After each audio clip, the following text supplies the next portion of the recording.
Just recently, I found my very first shed antler. I've been looking for sheds for as long as I can remember, and until this year, I had never found one before. I've made shed traps, put miles on my boots, and I found quite a few deadheads, but I've never found a shed.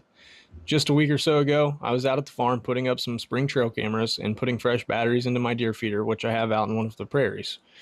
I could hear God telling me to take a stroll and look for sheds, but to be honest, I was kind of ignoring him.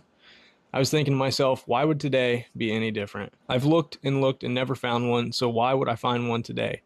Finally, I went along with it, hopped on the deer trail, and went about 200 yards through the prairie along a rub line that the bucks tend to travel quite frequently.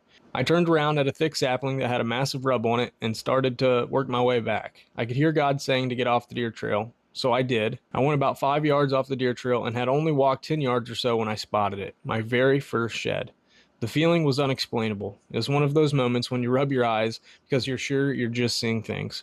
I walked up to it, and sure enough, it was a big antler. Looking back through trail camera pictures, I realized that it came from a buck that I call No Name, who I actually shot at and missed with my bow during November, a moment that absolutely crushed me. But this very moment, finding his antler lifted me up. I had no idea No Name was still hanging around. For reference on size, I scored the antler and it scored 60 and a half gross. Times that by 2, and then I figured in an average 16-inch spread, which brought his estimated score to a solid 137 inches gross. To me, that's a giant.